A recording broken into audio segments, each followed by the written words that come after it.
ਅਸਾਂ ਦੇ ਮਾਸ਼ਰੇ ਬੇ ਆਮ ਤੌਰ ਤੇ ਔਰਤਾਂ ਕੇ ਇਸ ਕਾबिल नहीं ਸਮਝਿਆ ਜੁਲਦਾ ਕਿ ਉਹਨਾਂ ਕੋ ਵਿਰਾਸਤ ਬੇ ਹੱਕ ਦਿੱਤਾ ਜੁਲੇ। ਉਹਨਾਂ ਕੋ ਆਪਣੇ ਕਾਨੂੰਨੀ ਹੱਕ ਵਾਸਤੇ ਥਾਂ ਥਾਂ ਤੇ ਧੱਕੇ ਖਾਣੇ ਪੈਂਦੇ ਨੇ। ਇਸ ਵਾਸਤੇ ਇਹ ਬੜਾ ਜ਼ਰੂਰੀ ਹੈ ਕਿ ਅਸਾਂ ਔਰਤਾਂ ਕੋ ਆਪਣੇ ਵਿਰਾਸਤੀ ਹੱਕ ਦੇ ਬਾਰੇ ਬੇ ਪਤਾ ਹੋਵੇ। ਅਕਸਰ ਅਸੀਂ ਦੇਖਿਆ ਹੈ ਕੁੜੀਆਂ ਦੇ ਵਿਆਹ ਦੇ ਵਕਤ ਜਹੇਜ਼ ਦੇਣ ਤੋਂ ਪਿੱਛੇ ਹੁੰਦਾ ਪੇ ਜਾਂ ਭਰਾ ਕੁੜੀਆਂ ਨੂੰ ਵਿਰਾਸਤੀ ਜਾਇਦਾਦ ਤੋਂ ਮਹਿਰੂਮ ਕਰ ਚੁੱਕਦੇ ਨੇ। ਮਾਂ ਪੇ ਤੇ ਘਰ ਵਾਲੇ ਅਕਸਰ ਕੁੜੀਆਂ ਕੋਲੋਂ ਇਹ ਵੀ ਲਿਖਾਲ ਛੱਡਦੇ ਆ ਕਿ ਉਹਨਾਂ ਜਾਇਦਾਦ ਬੇ ਹਿੱਸਾ ਨਾ ਖਿੰਸਨ। ਇਹ ਸ਼ਰੀਅਤ ਤੇ ਕਾਨੂੰਨ ਦੋਨਿਆਂ ਦੇ ਖਿਲਾਫ ਹੈ। बिल्कुल। इस तरह भी देखा गया है कि एक आदमी दियां एक तो ज्यादा बीवियां हैं ते उस दी वफात दे बाद ये आम कर दिया जुलदा है कि उसते मरने तो पहले अपनियां दीगर बीवियां उस तलाक दे छोड़िए। ਇਹ ਜਾ ਇਸ ਵਾਸਤੇ ਕੀਤਾ ਜੁਲਦਾ ਹੈ ਕਿ ਬੇਵਾ ਔਰਤ ਕੋ ਉਸ ਦੀ ਵਿਰਾਸਤ ਜਾਇਦਾਦ ਤੋਂ ਮਹਿਰੂਮ ਕੀਤਾ ਜੁਲੇ। ਇਹ ਬੜੇ ਅਫਸੋਸ ਦੀ ਗੱਲ ਹੈ। ਅਸਤਗਫਿਰullah।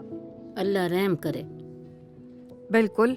ਪਾਕਿਸਤਾਨ ਦੇ ਬਣਨ ਤੋਂ ਬਾਅਦ 1962 ਬੇ ਵੈਸਟ ਪਾਕਿਸਤਾਨ ਮੁਸਲਿਮ ਪਰਸਨਲ ਲਾਅ ਪਾਸ ਕੀਤਾ ਗਿਆ ਸੀ, ਜਿਸ ਬੇ ਔਰਤਾਂ ਕੋ ਵਿਰਾਸਤੀ ਜਾਇਦਾਦ ਦੇਣ ਦੇ ਹਵਾਲੇ ਤੋਂ ਬੜੀ ਸਾਰੀ ਸ਼ਿਆ ਤੋਂ ਬਹਿਸ ਕੀਤੀ ਗਈ, ਬਲਕਿ ਕਾਨੂੰਨ ਦਾ ਦਰਜਾ ਵੀ ਦਿੱਤਾ ਗਿਆ ਸੀ। ਵੈਸਟ ਪਾਕਿਸਤਾਨ ਮੁਸਲਿਮ ਪਰਸਨਲ ਲਾਅ ਦੇ ਮੁਤਾਬਿਕ ਮਰਨ ਵਾਲੇ ਤੋਂ ਬਾਅਦ ਉਸ ਦੀ ਜਾਇਦਾਦ ਆਪ ਵਰਸਾਂ ਬੇ ਤਕਸੀਮ ਹੁੰਦੀ ਹੈ। ਅਜੇ ਬੇ ਅਗਰ ਕਸਾਂ ਉਰੀ ਔਰ ਦੀ ਜਾਇਦਾਦ ਤੋਂ ਕਬਜ਼ਾ ਹੋਵੇ ਤਾਂ ਵੀ ਉਹਨਾਂ ਦਾ ਕਬਜ਼ਾ ਵਿਰਾਸਨਾ ਕੋ ਵਿਰਾਸਤ ਤੇ ਮਹਿਰੂਮ ਨਹੀਂ ਕੀਤਾ ਜੁਲਦਾ। ਇਸ ਤੋਂ ਇਲਾਵਾ 1925 ਬੇ ਜਿਹੜਾ ਸਕਸੈਸ਼ਨ ਐਕਟ ਪਾਸ ਕੀਤਾ ਹੈ ਉਸ ਦੇ ਮੁਤਾਬਿਕ ਮਨਕੂਲਾ ਜਿਆਂ ਤੇ ਜ਼ੇਵਰ, ਗੱਡੀ, ਮਾਲ ਮਵੇਸ਼ੀ ਵਗੈਰਾ ਤੇ ਗੈਰ ਮਨਕੂਲਾ ਜਾਇਦਾਦ ਜਿਆਂ ਕਾਰ ਤੇ ਜ਼ਮੀਨ ਦੇ ਬਟਵਾਰੇ ਦੇ ਆਪਰੇ ਤਰੀਕੇ ਹਨ ਤੇ ਕੋਈ ਵੀ ਗੈਰ ਕਾਨੂੰਨੀ ਤਰੀਕੇ ਨਾਲ ਉਹਨਾਂ ਕੋ ਕਿਨ ਨਹੀਂ ਅਕਦਾ। ਪਰ ਕਦੀ ਤੀ ਆਪਣਾ ਹਿੱਸਾ ਆਪਣੇ ਭਰਾ ਨੂੰ ਦੇ ਚੁੱਕੇ, ਫਿਰ ਤੇ ਕੁਝ ਨਹੀਂ ਹੋ ਸਕਦਾ ਨਾ। ਕੀ ਨਹੀਂ ਹੋ ਸਕਦਾ? ਕੋਈ ਵੀ ਵਾਰਿਸ ਆਪਰੇ ਕਾਨੂੰਨੀ ਵਿਰਾਸਤੀ ਹਿੱਸੇ ਤੋਂ ਇਨਕਾਰ ਨਹੀਂ ਕਰ ਸਕਦਾ, ਭਾਵੇਂ ਮਰਦ ਹੋਵੇ ਜਾਂ ਔਰਤ। ਇੰਜ ਕਰਨਾ ਸ਼ਰੀਅਤ ਦੇ ਖਿਲਾਫ ਮੰਨਿਆ ਜੁਲਦਾ ਹੈ।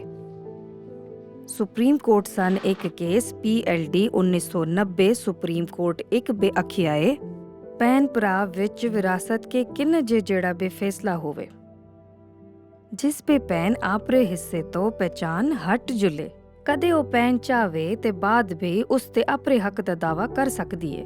ਔਰ ਇੰਜ ਮੁਹਾਇਦੇ ਨੂੰ ਗੈਰ ਇਸਲਾਮੀ, ਗੈਰ ਕਾਨੂੰਨੀ ਤੇ ਕਲ ਅਦਮ ਸਮਝਾ ਜੁਲਦਾ ਹੈ। ਜਦੋਂ ਇਸਲਾਮ ਤੇ ਅਸਾਂ ਦਾ ਕਾਨੂੰਨ ਔਰਤ ਕੋ ਵਿਰਾਸਤ ਬੇ ਹੱਕ ਦਿੰਦਾ ਏ ਤੇ ਅਸੀਂ ਕੌਣ ਹੁੰਦੇ ਆ ਉਹਨਾਂ ਕੋਲ ਇਹ ਹੱਕ ਕਿੰਨਣ ਵਾਲੇ? वरे कदे मरने वाला आप ही बच्चियों को विरासत तो आग कर छोड़े। ਕਦੇ ਕੋਈ ਸ਼ਖਸ ਆਪਣੀ ਜ਼ਿੰਦਗੀ ਬੇ ਆਪਣੇ ਪੁੱਤਰ ਜਾਂ ਧੀਆਂ ਕੀ ਅੱਖ ਕਰ ਛੱਡੇ ਤਾਂ ਵੀ ਇਸ ਦੀ ਕਾਨੂੰਨ ਦੀ ਕੋਈ ਹੈਸੀਅਤ ਨਹੀਂ। ਫਿਰ 2011 ਬੇ ਖਵਾਤੀਨ ਦੁਸ਼ਮਨ ਰਿਵਾਇਤਾਂ ਦੇ ਖਾਤਮੇ ਵਾਸਤੇ ਕਾਨੂੰਨ ਬਣਾਏ ਗਏ। ਇਸ पे 468 ए पाकिस्तान पीनल कोड 1860 मतलब के PPC ਦੀ ਪ੍ਰੋਵੀਜ਼ਨ ਪਾਈ ਗਈ ਹੈ। ਕਾਨੂੰਨ ਆਖਦਾ ਹੈ ਕਿ ਕਦੇ ਵੀ ਕੋਈ ਸ਼ਖਸ ਕਿਸੇ ਵੀ ਔਰਤ ਦੇ ਵਿਰਾਸਤੀ ਹਕੂਕ ਤੇ ਮਹਿਰੂਮ ਕਰਨੇ ਦੀ ਕੋਸ਼ਿਸ਼ ਕਰਸੀ ਤੇ ਉਸ ਕੋ ਬਕਾਇਦਾ 10 ਸਾਲਾਂ ਤੱਕ ਜੇਲ੍ਹ ਦੀ ਸਜ਼ਾ ਮਿਲਸੀ ਤੇ ਹਰ ਹਾਲ ਬੇ 5 ਸਾਲਾਂ ਤੋਂ ਕਮ ਨਹੀਂ ਹੋਸੀ। ਇਸ ਦੇ ਨਾਲ ਉਹਨਾਂ ਨੂੰ 10 ਲੱਖ ਰੁਪਏ ਦਾ ਜੁਰਮਾਨਾ ਵੀ ਭਰਨਾ ਪੈਸੀ।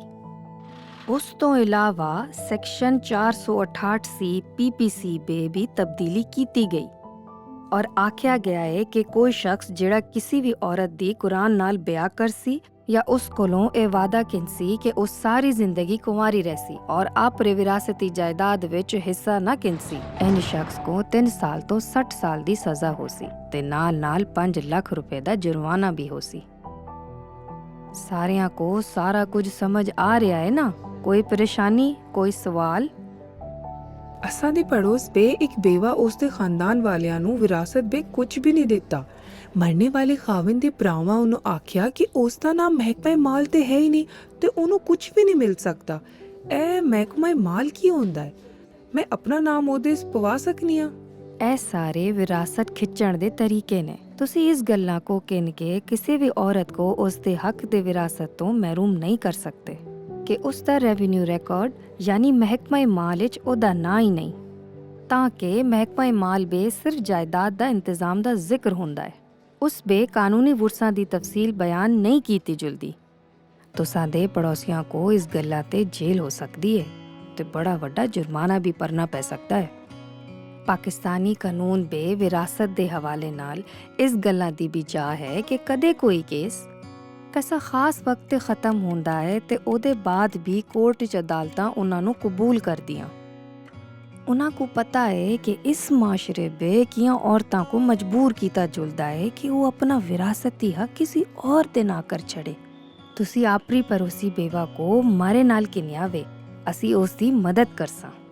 शरीयत ते ए आखदी है कि कदे खाविंद फौत हो जुले ते इंज सूरत बे इद्दत दा नान नफका ते हक महर जे कदे जेरे इल्तिवा बे होवे खाविंद दी जायदाद विचों दित्या जुलसी।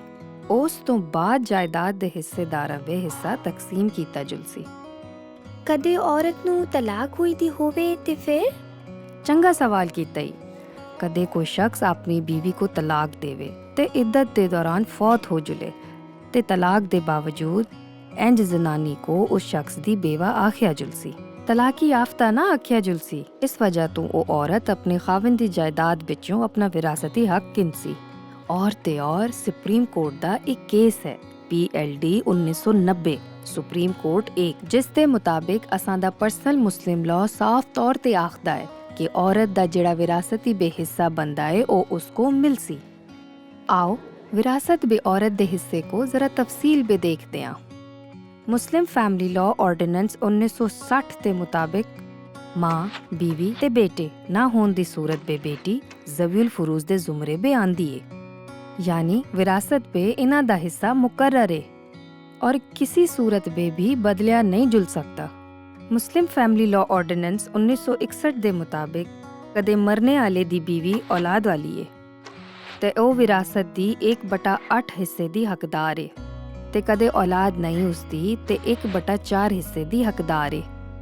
मरने आले दी मां विरासत विच 1/6 हिस्से दी हकदार है।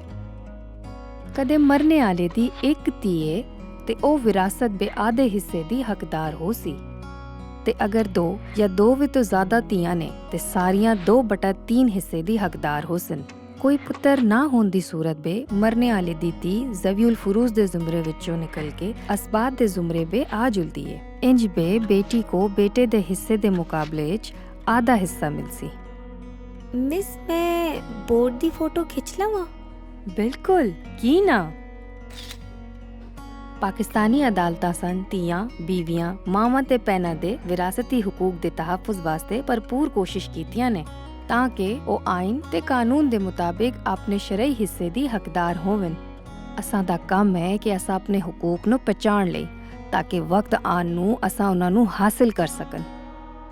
अच्छा हुण इम्तिहान हो जुले, कौन इस खुलास दा खुलासा करके दसी? तुसी दसो। बेटी बीवी ते मां होने दे नाते असां दी विरासत विचों हिस्सा असां कोलों कोई नहीं छिनकदा। जहेज दे बहाने वालिदैन बेटी नूं विरासत दे हिस्से नाल महरूम नहीं कर सकते। कोई भी वारिस अपने कानूनी विरासती हिस्से तो इनकार नहीं कर सकदा। इस वास्ते भैन अपने हिस्से भरावां दे नां नहीं कर सकदी।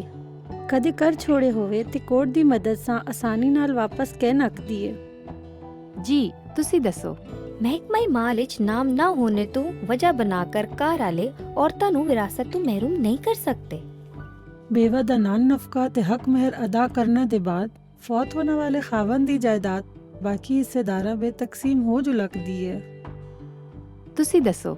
इद्दत दे दौरान तलाकी याफ्ता बीवी दे खाविंद दी फौतगी ते बीवी नूं तलाकी याफ्ता नहीं बल्कि बेवा मन्निया जुलसी ते विरासत विच हक मिलसी। PLD 1974 supreme court 22। ਕਦੇ ਕੋਈ ਵੀ ਸ਼ਖਸ ਕਿਸੇ ਔਰਤ ਨੂੰ ਉਸ ਦੇ ਵਿਰਾਸਤੀ ਹਕੂਕ ਤੋਂ ਮਹਿਰੂਮ ਕਰਨ ਦੀ ਕੋਸ਼ਿਸ਼ ਕਰੇ ਤੇ ਉਸ ਨੂੰ ਬਕਾਇਦਾ 10 ਸਾਲ ਤੱਕ ਜੇਲ੍ਹ ਦੀ ਸਜ਼ਾ ਮਿਲਸੀ ਤੇ 10 ਲੱਖ ਰੁਪਏ ਦਾ ਜੁਰਮਾਨਾ ਵੀ ਭਰਨਾ ਪੈਸੀ।